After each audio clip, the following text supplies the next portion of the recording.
आंकड़े बता रहे हैं कि नीतीश कुमार के भाजपा में आने से भाजपा को चुनावी फायदा कुछ नहीं, लेकिन वो फिर भी क्यों लेकर आए? मेरा अपना मानना है कि देश में विपक्ष कमजोर कभी नहीं। सवाल ये कि 10 साल मोदी सरकार के बावजूद एक वो जो एंटी इनकम्बेंसी वाला फैक्टर है वो इस मोदी सरकार को लेकर क्यों नजर नहीं आता? किसी को प्रिसाइज नंबर नहीं मालूम होता है, वो मोदी जी को भी नहीं मालूम है। आज तक इंडिया अलायंस का एक पब्लिक मीटिंग नहीं हुआ। नीतीश कुमार और या फिर कहा जाए पूरी की पूरी जेडीयू ही, उसका सियासी भविष्य कितना कुछ नहीं, खत्म।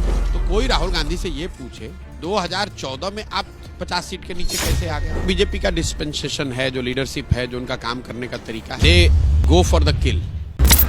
नमस्कार, एबीपी न्यूज पर हाजिर हूं मैं रुमाना इसार खान। घोषणा पत्र आप देख रहे हैं। जी, वक्त आ गया है घोषणा पत्र का, क्योंकि देश लोकसभा चुनाव की दहलीज पर खड़ा हुआ है। आने वाले कुछ ही दिनों में चुनाव की तारीखों का ऐलान हो जाएगा और इस बीच सियासी हलचल बढ़ती हुई नजर आ रही है। हर तरफ से जोरदार दावे किए जा रहे हैं। पाला बदलने से लेकर पूरी की पूरी पार्टी लेकर दल बदल लेने तक की यहां पर तस्वीरें सामने निकल कर आ रही हैं। एक तरफ सत्ता पक्ष है, प्रधानमंत्री नरेंद्र मोदी हैं, विकसित भारत का देश को सपना दिखा रहे हैं। दूसरी तरफ विपक्ष है, चुन चुन कर खामियां निकालने की कोशिश कर रहा है।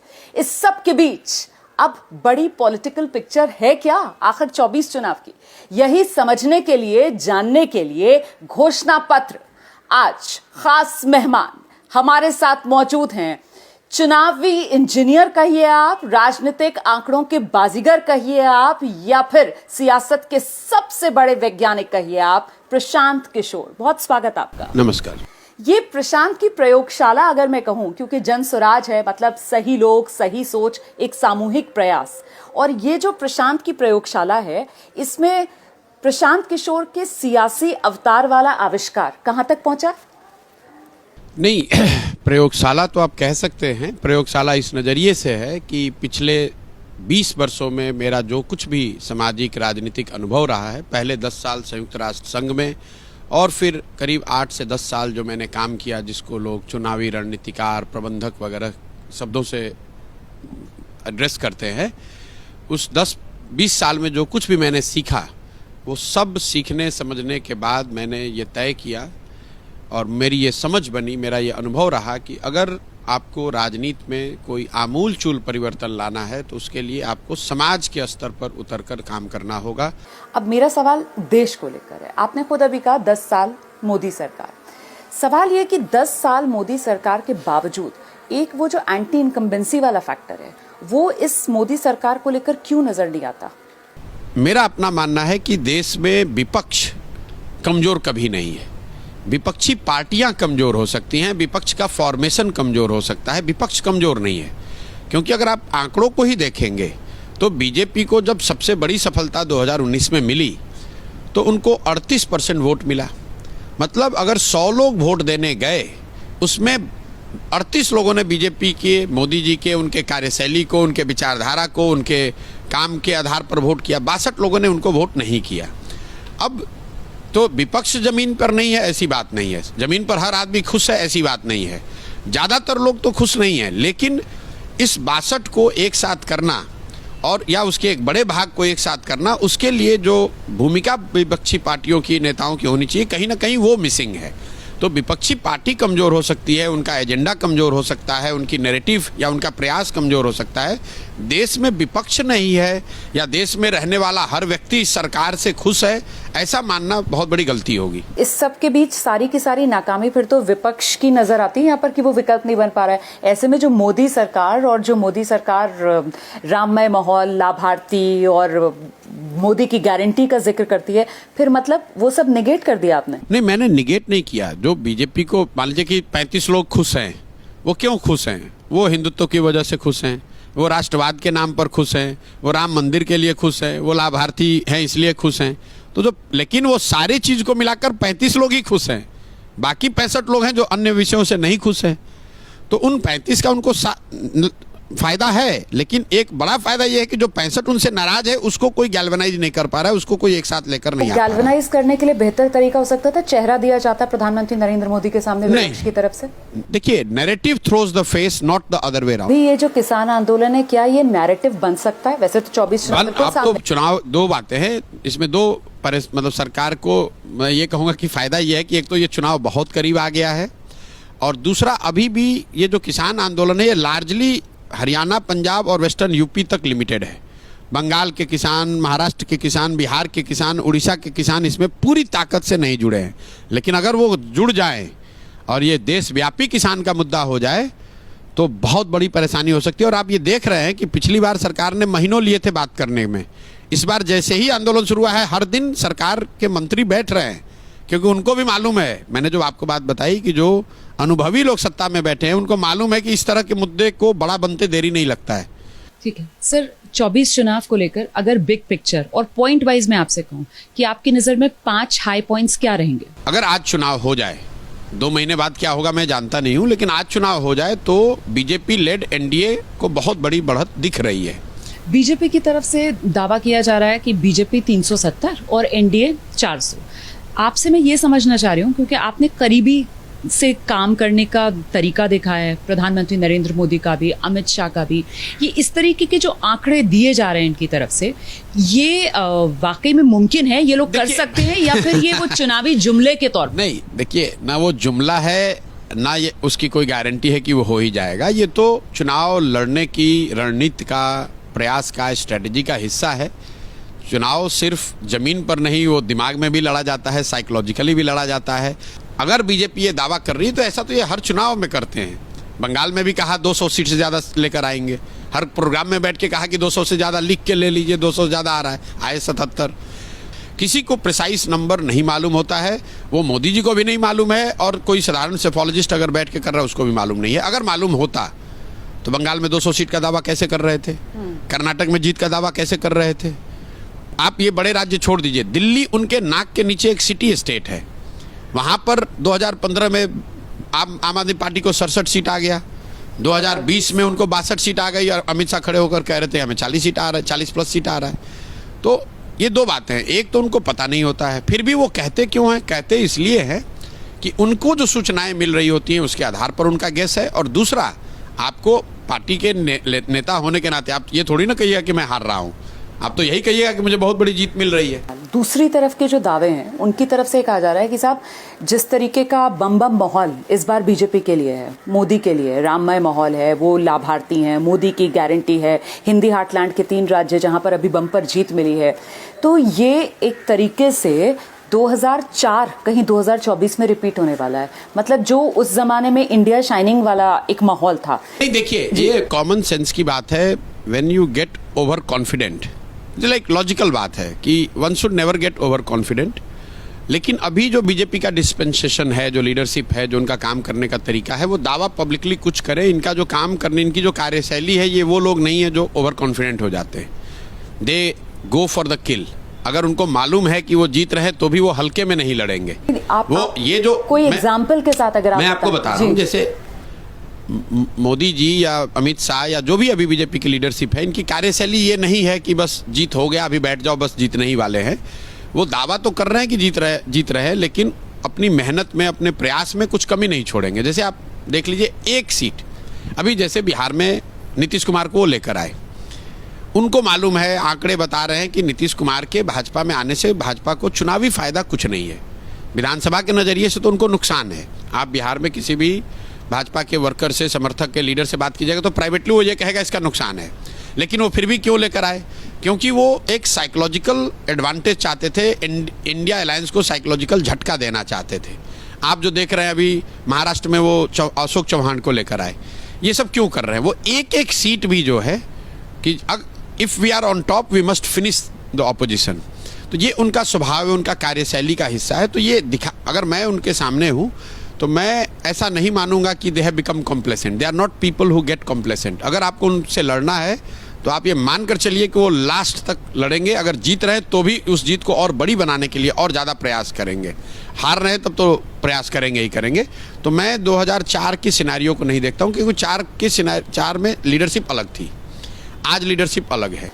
एक बात मुझे बताइए, कर्नाटक चुनाव जब हुआ था, उसका नतीजा जब आया था, तो ऐसा लग रहा था कि विपक्ष के लिए एक माहौल बनता हुआ नजर आ रहा था। ऐसा लग रहा था कि शायद विपक्ष मजबूत होता हुआ नजर आ रहा है। ये डिरेल क्यों होने लगी, और खासतौर से नीतीश कुमार? नहीं, देखिए, आपको मैं बताऊं, पहले तो राज्यों के चुनाव को सीधा एक्सट्रापोलेट लोकसभा से करना ये बहुत बड़ी भूल है। आपको याद दिलाना चाहता हूं आपके दर्शकों को, 2018 में बीजेपी कर्नाटक हारी, बड़ी मुश्किल से 2017 में गुजरात में अपनी सरकार बचाई बीजेपी ने, बड़े मुश्किल से 15 सीट से ही सरकार बची। कर्नाटक में वो चुनाव हारे, उसके बाद छत्तीसगढ़, मध्य प्रदेश, राजस्थान तीनों जगह चुनाव हार गए, फिर भी जाके लोकसभा में इतनी बड़ी जीत मिल गई। राज्यों के चुनाव का माहौल पर असर हो सकता है, लेकिन उसका सीधा कोरिलेशन फाइनल आउटकम पर नहीं है।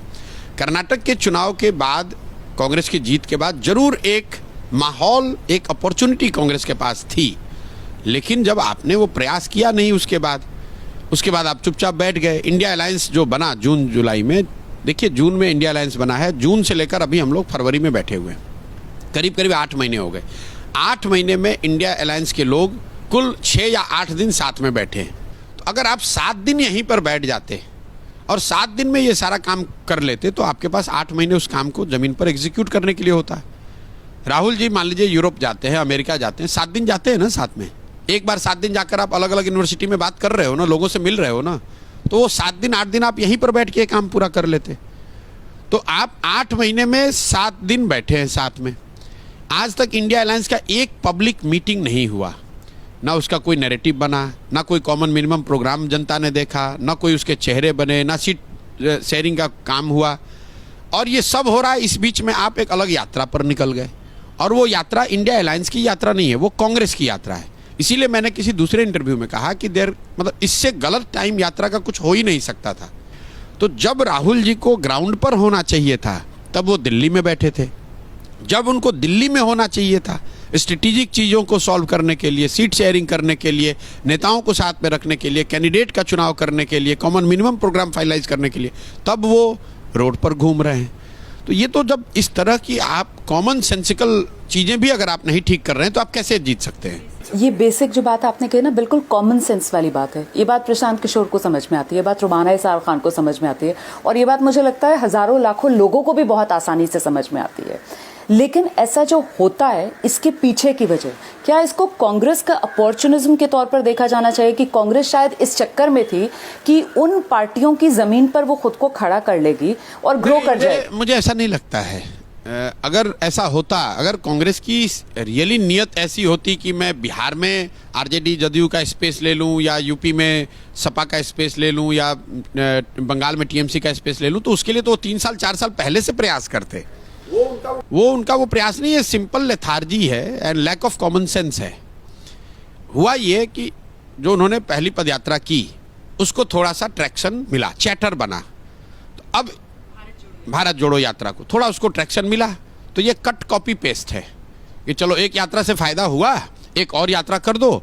ये नहीं देखा कि भैया कट कॉपी पेस्ट कर रहे हो, टाइमिंग अलग है, प्रॉब्लम्स अलग हैं, चैलेंजेज अलग हैं। आप जितनी मेहनत जनस्वराज को लेकर कर रहे हैं, कि वहाँ नीतीश कुमार ने जेडीयू में जिस तरीके से आपको जगह दी थी, एक परसेप्शन था कि आप ही उत्तराधिकारी हैं, तो वो बनी बनाई पार्टी आपको मिल नहीं। मैं जीवन में कभी शॉर्टकट में यकीन नहीं रखता हूँ।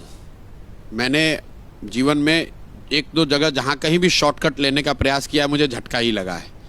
तो मेरे दिमाग में ऐसा नहीं है कि नीतीश कुमार ने पहले दिया था, वो आज भी मैं जाऊँ, आज भी मुझे रख लेंगे। ये अभियान शुरू करने से पहले भी मेरी मुलाकात हुई, मैंने ट्विटर पे ट्वीट किया हुआ है कि उन्होंने ऑफर भी दिया, बताया, समझाया। मैंने कहा कि मैं अब वो काम नहीं करना चाहता हूँ, और नीतीश कुमार अकेले व्यक्ति नहीं जो अपने दल में लाकर मुझे जगह देना चाहते हैं। मैंने देश में जिन दलों के साथ भी काम किया, ज़्यादातर दल यही चाहते हैं कि भाई आप हमारे दल में रहिए, राज्यसभा चले जाइए, पार्टी का जिम्मेवारी ले लीजिए। नेता तो यही चाहेगा भैया मैं उसकी पार्टी को बढ़ाऊँ। आपकी नहीं, ये खुद लीड लेना चाहती है। लोगों का ऐसे कहते भाई अरे पहले दूसरे को जिताते थे, अपने जीतना चाहते थे। ये भ्रम है आपका। मैं काम वही कर रहा हूं जो पहले कर रहा था, यही काम मैं आज भी कर रहा हूं, सिर्फ दलों और नेताओं को नहीं, अब मैं बिहार की जनता को ये समझा रहा हूं। सवाल लेकिन पैसे को लेकर पूछा जा रहा है कि इतना पैसा प्रशांत किशोर के पास कहाँ से आ रहा है? मतलब इसमें तो बहुत इसमें पैसा तो लगता ही है, और मैं हर दिन उसका जवाब भी देता हूं कि इस पूरे अभियान को फिनेंशियली वो लोग मदद कर रहे हैं जिन लोगों को हमने पिछले 10 वर्ष में चुनाव जीतने में, सरकार बनाने में मदद करी है। इसका मतलब ये नहीं कि कोई नेता पैसा दे रहा है या कोई पार्टी पैसा दे रही है। देश में 5-6 राज्य ऐसे हैं आज भी जहां उन लोगों की सरकार है जिनके सरकार बनाने में हमने कंधा लगाया है। उनसे राज्यसभा नहीं मांगा, उनसे मिनिस्ट्री नहीं मांगी, उनसे पैसे फीस नहीं लिए। इसीलिए नहीं लिया कि कभी जीवन में जब जरूरत पड़ेगी तो आपसे मदद मांगेंगे। आज उनसे मदद मांग रहे हैं। नहीं, मैं सारे लोग मदद कर रहे हैं, जिनकी भी मैंने मदद की है सारे लोग मैं कह रहा हूं, जिनकी भी मैंने मदद की है पिछले 8-10 सालों में, सबको पता है पार्टी टीएमसी और बीजेपी पैसा नहीं दे रहा है, लेकिन बीजेपी को जो लोग मदद करते हैं उन्होंने मेरी कार्यशैली को देखा है, मेरी क्षमता को जानते हैं थोड़ा या कम। वो लोग स्टार्टअप है आपका, उस पे इन्वेस्टर्स आ रहे हैं, आपका पोटेंशियल देखकर इन्वेस्टर्स आ रहे हैं। इन्वेस्टर तो नहीं कहूंगा, ये वो लोग हैं जिन्होंने मुझे काम करते हुए इन दलों के साथ, नेताओं के साथ देखा है। बिहार में हम बैठे हुए हैं, 25 में आप भी चुनावी एंट्री करने वाले हैं। ऐसे में तेजस्वी यादव को लेकर एक सवाल आता है मन में, तेजस्वी का टाइम आपको लगता है बिहार में आएगा? देखिए, व्यक्ति की तो मैं कोई बात नहीं करता हूं, लेकिन ये जो मतलब राजनीति में काठ की आंधी बार बार नहीं चढ़ती है। ये लोगों का भ्रम है कि आरजेडी कोई बहुत बड़ा दल है बिहार में और लालू जी का करिश्मा यहाँ कायम है। आप आंकड़ों को देखते नहीं हैं। एक जमाना था जब लालू जी की यहाँ तूती बोलती थी, तब लालू जी बिहार झारखंड एक होता था। 54 में 51 सांसद उनके जीत कर आए थे। आपके दर्शकों के लिए और आपके लिए बता दूं कि आज बिहार झारखंड मिलाकर आरजेडी के 0 सांसद हैं, 0, शून्य। एक जमाना था जब वो पूरा बिहार उनके नाम पर वोट करता था। आज लालू जी के नाम पर वोट नहीं पड़ता है, लालू जी के डर से वोट पड़ता है, या लालू जी के जो लोग भाजपा से डरते हैं वो लालू जी को वोट करते हैं। लालू जी के पक्ष में वोट देने वालों की संख्या बहुत कम रह गई है। आप कह रहे हैं कि आरजेडी बहुत, यहाँ पे 75 उनके विधायक हैं। मैं ये देख रहा हूँ कि भाई इनके 51 सांसद होते थे, आज 0 सांसद हैं। किसी जमाने में इनके 250 विधायक होते थे, आज 70 बचे रह गए। राजनीति का ग्राफ ढलान पर बता। बिल्कुल उनका ढलान पर है। बंगाल पर जरा चलते हैं। वहां पर ममता बनर्जी और दीदी की शैली बेहतर तरीके से आप दर्शकों को बता पाएंगे, क्योंकि एक परसेप्शन उनके बारे में बनता है कि साहब बहुत ही जिद्दी किस्म की औरत हैं, वो जो फैसला ले लेती हैं शायद उस पर टिकी रहती हैं अपने फैसले पर। लेकिन इंडिया गठबंधन के साथ आई और फिर गठबंधन से अलग हो गई। इससे ममता बनर्जी की जो सियासत है बंगाल में, उसे फायदा होगा या नुकसान? मैं दीदी के साथ मैंने 2 साल काम किया है और बंगाल के चुनाव में मैंने दीदी को फ्लेक्सिबल और काम करने में बहुत, जिसके साथ काम करने में आसानी हो वैसा ही पाया। मुझे कम से कम व्यक्तिगत तौर पर, मैंने ये कई मौक़ों पर मैंने कहा है कि मुझे दीदी के साथ काम करते हुए कोई दिक्कत हुई नहीं। लेकिन मैं बंगाल में बीजेपी और टीएमसी में बड़ी लड़ाई देखता हूँ। कई लोगों को जो ऐसा लग रहा है कि विधानसभा में जिस तरह की सफलता टीएमसी को मिली थी, इसका मतलब है कि बीजेपी एकदम कमज़ोर पड़ गई है पश्चिम बंगाल में, वो बहुत बड़ी भूल कर रहे हैं। बंगाल में BJP is a rising force और टीएमसी को बहुत बड़ी चुनौती है, और टीएमसी ने अगर ठीक से चुनाव नहीं लड़ा तो उनको 2019 की तरह झटका भी लग सकता है। ये बंगाल के अंदर अभी संदेश खाली वाला मामला बहुत गर्म है, तो ये जो संदेश खाली में हो रहा है, इसको आप एक चुनावी पैतरे के तौर पर, या ये मौसमी माहौल के तौर पर खबर, या फिर ये ध्रुवीकरण के लिए किया जा रहा है? जब आप सत्ता में हैं और इस तरह की घटना सही या इन टर्म्स ऑफ परसेप्शन अगर आ जाए, तो सत्ता में बैठे हुए दल और नेता को उसका नुकसान होना ही होना है। ये बात आप मानकर चलिए। वो सही हो ना हो वो अलग बात है, वो तो जांच का विषय है। लेकिन purely in terms of perception मैं इसको टीएमसी के लिए नेगेटिव मानूंगा, इसको पॉजिटिव नहीं मानूंगा।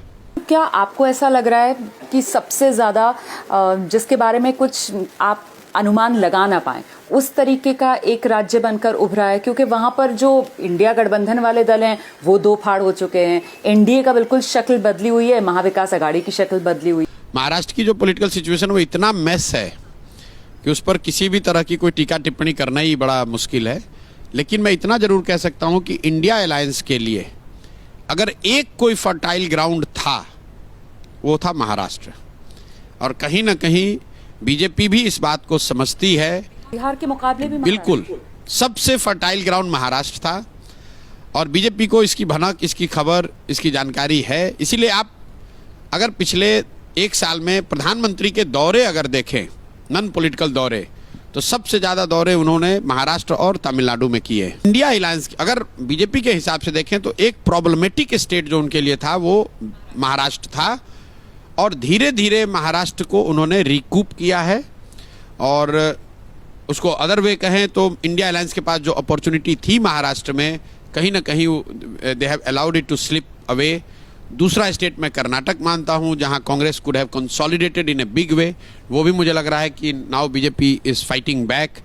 तीसरा स्टेट मैं वेस्ट बंगाल मानता हूं जहां BJP was down in dumps, they have been allowed to come back. और मुझे लग रहा है कि इन तीनों स्टेट जो बड़े राज्य हैं, इन तीन बड़े राज्यों में, और अगर विधानसभा के नजरिए से देखूं तो मध्य प्रदेश वो राज्य था जहां बीजेपी बैकफुट पर थी कर्नाटक के बाद, वहां पर Congress has allowed BJP to come back. अब एक और चीज जो अभी पिछले दिनों हमने देखी, आप कर्नाटक का जिक्र कर रहे हैं यहाँ पर, वो बात ये निकल कर आई सियासी पसंद के तौर पर देश में एक नॉर्थ साउथ डिवाइड की, तो मतलब कर्नाटक के जरिए बीजेपी उसको पार्ट लेगी? नहीं, ये देखिए बड़ा सिंपलिस्टिक टीवी स्टूडियो में बैठ के लोग कहे नॉर्थ साउथ डिवाइड, ऐसा मैं देखता नहीं हूँ। इंडिया में एक divide electorally, I am underlining electorally, उसको किसी दूसरे क्षेत्र में ना करें, वो है ईस्ट साउथ और नॉर्थ वेस्ट। ईस्ट साउथ और नॉर्थ वेस्ट। और ईस्ट वेस्ट, ईस्ट साउथ का मतलब है आप बिहार से शुरू कीजिए, बिहार, बंगाल, उड़ीसा, तेलंगाना, आंध्र प्रदेश, तमिलनाडु, केरल, ये जो 220 सीटें हैं, यहाँ पर भाजपा की 50 से कम सीटें रही हैं। 150 से ज़्यादा सीट विपक्षी दलों के पास रही हैं, या उन दलों के पास रही हैं जो बीजेपी नहीं है, एनडीए का हिस्सा फॉर्मली नहीं है, चाहे वो नवीन पटनायक हो, जगनमोहन रेड्डी हो, फॉर्मली एनडीए के हिस्सा नहीं रहे। तो ये 150 एमपी जीते हुए हैं जो नॉन बीजेपी नॉन एनडीए हैं। इनकी वैल्यू इसलिए नहीं है पॉलिटिकली क्योंकि जो बाकी के 300 बच गए नॉर्थ और वेस्ट में, जहां BJP is fighting with Congress, NCP, SP and RJD, in 300 में बीजेपी 80% सीट जीत गई। तो जब तक आप नॉर्थ और वेस्ट में बीजेपी को, अगर आप बीजेपी को नॉर्थ और साउथ में समझो, नॉर्थ और वेस्ट में अगर आपने 80 सीट में हरा दिया, तो ये 80 और बाकी के जो 150 हैं वो मिलकर 230 240 हो सकते हैं। नॉर्थ साउथ का डिवाइड इसलिए नहीं, जैसे आप कह रहे हैं कर्नाटक में बीजेपी जीती हुई है 100% लोकसभा की सीट, तो नॉर्थ साउथ का डिवाइड कहाँ है? ये आपने बहुत अच्छा बताया, ईस्ट साउथ और नॉर्थ और वेस्ट वाला जो डिवाइड आपने बताया, ये जो है ना, अगर आपको बीजेपी को हराना है तो पूरी ताकत आपको लगानी है वेस्ट और नॉर्थ में 75 से 80 सीट जीत जाओ। ईस्ट और साउथ में बीजेपी चाहे कुछ भी कर ले, वो 50 का 60 कर लेगी, 65 कर लेगी, वो 220 में 200 नहीं जीत सकते।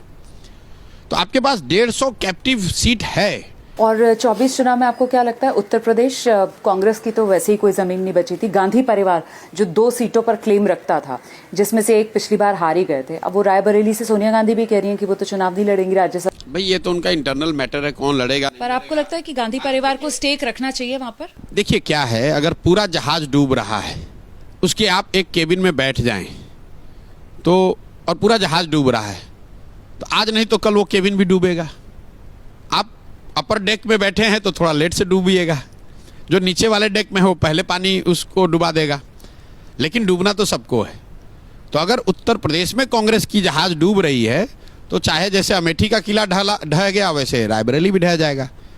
तो ये स्ट्रेटेजिकली राइट अप्रोच नहीं है कि मैं अपना रायबरेली बचा लूँ, अमेठी, क्योंकि आप नहीं बचा सकते। जब जहाज डूबेगा तो आपका केबिन कैसे बचेगा, वो भी डूब जाएगा। बहुत शुक्रिया प्रशांत किशोर जी हमारे साथ जुड़ने के लिए। घोषणा पत्र आप देख रहे थे जहां राजनीतिक दलों से जुड़े बड़े मेहमान आते हैं, और आज प्रशांत किशोर से ये मुलाकात अभी चुनावी राजनीति में नहीं है, इसी वजह से अपनी पार्टी को क्यों वोट दें ये नहीं बता रहे वो, लेकिन आप किस आधार पर वोट दें ये मंत्र वो जरूर देकर जा रहे हैं। और मुझे लगता है देश के हर नागरिक को इस सच्चाई को समझना चाहिए कि वोट मुफ्त में मत दीजिए, अपने और अपने बच्चों के भविष्य को बनाने के लिए वोट दीजिए, सोच समझ कर फैसला लीजिए। बाकी लीडर्स को मैं छोड़ देती हूँ, लेकिन ये जो गांधी परिवार के 3 चेहरे हैं और ये अगली पीढ़ी, मतलब राहुल और प्रियंका पर कहा जाता है कि कहीं ना कहीं कांग्रेस का पूरा दारोमदार है, तो इनमें आपको किसमें क्या इक्यूमेन नजर आता है, या किसका क्या प्लस और नेगेटिव पॉइंट नजर आता है? देखिए सिंपल बात है कि ये 3 लोग कांग्रेस नहीं चला रहे, कांग्रेस चला रहे राहुल गांधी। सोनिया गांधी हो, प्रियंका गांधी हो, दूसरे जो लोग भी हों, खड़गे साहब हों, सब लोग सपोर्टिव रोल में चला रहे हैं कांग्रेस राहुल गांधी। इस बात में कोई कहीं इफ बट किंतु परंतु नहीं है। वो चाहे कैमरे पे कुछ भी दावा कर लें, लोग चाहे कुछ भी कह दें, चला रहे हैं राहुल गांधी। और राहुल गांधी की जो अपनी समझ है, उनको लगता है कि we are on right track, it's just a matter of time. आज नहीं तो कल जनता मोदी से नाराज होगी और वो हमें गद्दी पर वापस बैठा देगी। मुझे लगता है कि जो सबसे बड़ी कमी कांग्रेस के लीडरशिप में है, वो जब तक आप मानोगे नहीं कि आपको परेशानी है, आप उसका सुधार करने का प्रयास करोगे कैसे? आप ये मान रहे हो कि भैया हम ठीक हैं, हमारे कम्युनिकेशन में, हमारे आउटरीच में, हमारे स्ट्रेटजी में कोई गलती नहीं है, जनता को समझ में नहीं आ रहा है, जनता धीरे धीरे समझेगी, जब उसको परेशानी होगी वो समझेगी। लोकतंत्र में मुझे लगता है कि ये बड़ा एरोगेंट वे ऑफ एनालिसिस है। मुझे लग रहा है कि कहीं नहीं, जैसे राहुल जी का आपने बयान सुना होगा, कहते भाई पूरी मीडिया हाईजैक हो गई है, ईडी सीबीआई सब हाईजैक हो गया है, इलेक्शन कमीशन इम्पार्शियल नहीं। इन बातों में थोड़ा दम है, लेकिन इसी वजह से कांग्रेस चुनाव हार रही है ऐसा मैं नहीं मानता हूं। अगर ऐसी बात होती तो कोई राहुल गांधी से ये पूछे कि भाई 2014 में तो मीडिया आपके पास था, आप सत्ता में थे, ED CBI election commission judiciary सब आपके साथ था, तब 2014 में आप 50 सीट के नीचे कैसे आ गए? और अगर मीडिया से ही और जुडिशरी इलेक्शन कमीशन से ही जीत हार होती तो बीजेपी पिछले 10 वर्षों में जहां कहीं भी चुनाव हारी है वो कैसे चुनाव हारी है? राजनीतिक समझ के तौर पर कहा जाता है कि दोनों भाई बहनों में प्रियंका गांधी की बेहतर सियासत को लेकर समझ है। क्या वो भी ये रियलिटी चेक भाई को नहीं बता पाती? देखिए, मैं ये नहीं कह सकता हूँ, मेरे पास कोई ऐसा थर्मामीटर नहीं है कि मैं ये बता दूं कि किसकी समझ कम है ज़्यादा है। मेरे से ये सवाल पूछा गया कि भी तीनों में सबसे ज़्यादा समझ किसकी है, बेहतर समझ किसकी है। वहाँ पे मैं ये कह सकता हूँ कि सोनिया जी की समझ, उनका अनुभव, उनका काम करने का तरीका इन दोनों से ज़्यादा बेहतर है, उसमें कहने में कोई दिक्कत नहीं है। प्रियंका जी और राहुल जी की तुलना इसलिए नहीं होनी चाहिए क्योंकि प्रियंका गांधी को अभी वो भूमिका मिली नहीं है चलाते। मान लीजिए कि मैं आपको बता रहा हूं, जैसे जिम्मेवारी की बात नहीं है, जैसे मान लीजिए कि आपने कहा कि यूपी में उनको जिम्मेवारी दी गई थी, उसके आधार पर जज कीजिए। नरेंद्र मोदी जी को 2009-10 में वेस्टर्न इंडिया के 3 बड़े राज्यों की जिम्मेवारी भाजपा ने दी थी, महाराष्ट्र, गुजरात, राजस्थान। 100 से ज़्यादा सीटों पर, वेस्टर्न पश्चिम भारत की सीटों पर मोदी जी इंचार्ज थे। उसमें भाजपा का प्रदर्शन अच्छा नहीं रहा, 9 में सब वहाँ पर कांग्रेस और यूपीए के लोग जीत कर आए। उस प्रदर्शन के आधार पर अगर आपने नरेंद्र मोदी का as a organizer, as a speaker, as a political acumen को अगर आपने जज कर लिया होता और कोई कमेंट पास किया होता तो आज आपके मुंह पर अंडे पड़े होते। ये जिम्मेवारी अभी राहुल गांधी के पास रही है, इससे पहले सोनिया जी के हाथ में रही है। उसके आधार पर मैं कह सकता हूं कि सोनिया गांधी की समझ, उनका अनुभव, उनका काम करने का तरीका शायद इन लोगों से बहुत बेहतर है, तभी उनको सफलता मिली। राहुल गांधी वैसे यात्राएं इतनी कर रहे हैं, आप कह रहे हैं कि ये वाली जो यात्रा है इसका टाइमिंग उन्होंने सही नहीं चुना, लेकिन जो सियासी तपस्या वो कर रहे हैं उसका फल उन्हें मिले, उसके लिए एक आप उनको क्या गुरु मंत्र देना चाहते हैं? I have observed over last 15 years of his political journey as a student. हाँ, मैं जो मैंने उनके 10-15 साल की राजनीतिक यात्रा को जो मैंने बाहर से थोड़ा करीब से भी देखा, जानना समझने का कोशिश करा, जो एक कमी मैं पाता हूँ कि वो चीज़ों को क्लोज नहीं करते हैं। जैसे मैं आपको एग्जांपल दूं, आज की यात्रा वगैरह छोड़ दीजिए, जब कांग्रेस की सरकार थी, उनकी तूती बोलती थी, वही देश के बड़े भविष्य बताए जाते थे, तब उन्होंने NSCY IYC में एक प्रयोग शुरू किया as a general secretary NSCY IYC कि हमारे ये IYC और NSCY में इलेक्शन से चुनाव होगा, इलेक्शन से नए लीडरशिप पैदा की जाएगी। उसका शुरुआती विरोध हुआ, लेकिन राहुल जी ने बड़े उत्साह से पूरा उसमें समय लगाकर उसको शुरू किया।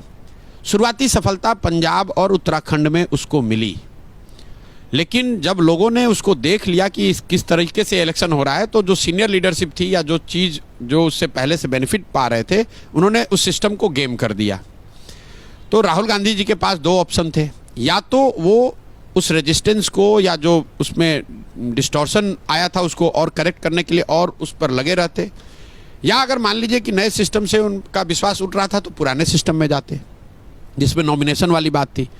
हुआ क्या, ना वो नए सिस्टम को उन्होंने आगे बढ़ाया, ना पुराने पर वापस गए। नतीजा क्या हुआ, NSCY IYC कंप्लीटली बर्बाद हो गई 10 साल में। और इस तरह मैं आपको 20 ऐसी घटना बता सकता हूं जहां पर राहुल गांधी ने बड़े उत्साह से कोई काम शुरू किया, शुरुआती दिनों में उसको बैक किया, कम व्हाट में वी विल डू दिस, और फिर जैसे ही रेजिस्टेंस आया, जैसे ही सेटबैक लगा, जैसे ही परेशानी आई, तो या तो फिर मुश्किल का सामना नहीं कर पाते। नहीं, मुश्किल का सामना करने की बात नहीं, सामना तो कर रहे हैं। हाँ। लेकिन जब परिस्थिति विपरीत होती है तो मैदान छोड़ के भाग जाते हैं। मतलब उस पर अनिर्णय की स्थिति हो जाना। मैदान छोड़कर भागे नहीं है, अनिर्णय की स्थिति कि भाई मुझे इलेक्शन वाले फॉर्म में जाना है या पुराने फॉर्म में जाना है, ये निर्णय ले लो। अगर ये निर्णय ले लोगे तो सही या गलत कुछ फायदा होगा, अगर आप अनिर्णय में रहेंगे तो दोनों का ही नुकसान, दोनों साइड से नुकसान हो रहा है। और ये उनके पूरी राजनीतिक यात्रा का मैंने पैटर्न देखा है। अब कांग्रेस तो राहुल गांधी के ही हाथों में है, तो 14 की तरह और ज्यादा डेसिमेट होते हुए हम देखेंगे 24 में कांग्रेस को, या 19 में जो हल्का सा ग्राफ बढ़ा था 14 के बाद, उस दिशा में आपको लगता है? 19 में ग्राफ बढ़ा कहाँ था भाई, आप लोग देखिए, जो कांग्रेस को सीटें 19 में आई थी जी, वो केरल से आई, तमिलनाडु से आई और पंजाब से आई। ये 3 राज्य हैं, 9 सीट तमिलनाडु से, 18 केरल से और 7 पंजाब से। तो 2/3 करीब 2/3 कांग्रेस के जो एमपी आज हैं वो 3 राज्यों से आते हैं। ये कोई भी राज्य ऐसा नहीं है जहां कांग्रेस ने बीजेपी से लड़के उनको हराया हो। केरल में आप लेफ्ट को हराए, तमिलनाडु में आप एआईएडीएम को हराए और वो भी डीएम के अलायंस में, और पंजाब में आपने अकालियों को हराया। जब तक कांग्रेस बीजेपी से डायरेक्ट मुकाबले में उनको नहीं हराएगी, और वो करीब 250 ऐसी सीटें हैं जहां कांग्रेस और बीजेपी में सीधा मुकाबला है, जब तक कांग्रेस उसमें कम से कम 1/3 सीट ना जीते, मतलब लोग कहते हैं भी रिवाइवल का प्लान क्या है। रिवाइवल का ये प्लान है कि आप विपक्ष को मजबूत बनना है, जीतना हारना छोड़ो, कम से कम ये कोशिश करो कि 30% का स्ट्राइक रेट आपका बीजेपी के अगेंस्ट हो, 25% का स्ट्राइक रेट हो। अभी कांग्रेस का स्ट्राइक रेट बीजेपी के अगेंस्ट 14 और 19 दोनों में सिंगल डिजिट में है। अगर वो 10 सीट लड़ते हैं तो उसमें 1 या 2 जीतते हैं। जिस दिन वो 10 में 3 या 4 जीतने लगेंगे, अपने आप आपको रिवाइवल दिखेगा। बिहार के अंदर जब तक नीतीश कुमार आरजेडी महागठबंधन इंडिया गठबंधन में थे, तब तक ये माना जा रहा था कि बीजेपी को 24 में नुकसान होगा 2019 के मुकाबले। हालांकि अभी आपने कहा कि बीजेपी को 1 सीट का फायदा नहीं होगा नीतीश कुमार के साथ आने से। नीतीश कुमार के साथ आने से बीजेपी पार्टी को यहाँ नुकसान होगा। इसलिए नुकसान होगा कि नीतीश कुमार का अपना कोई वोट बैंक यहाँ बचा नहीं है, खासकर लोकसभा के चुनाव के नजरिए से। नीतीश कुमार के साथ आने से नुकसान बीजेपी को यह है कि अब वो ज्यादा सीट लड़ नहीं सकते हैं। लेकिन वो जो मोदी और अमित शाह की जोड़ी 1-1 सीट पर फोकस करती है, जो आपने कहा कि बहुत फोकस्ड है, तो नीतीश कुमार को एनडीए के पाले में लाकर बिहार 40 लोकसभा सीटें, 40 में से 40 स्ट्राइक रेट का इंतजाम तो किया है? नहीं, वो उनको मालूम था कि यहाँ पर हम जीत रहे हैं। नीतीश कुमार को सीट के लिए लेकर नहीं आए हैं।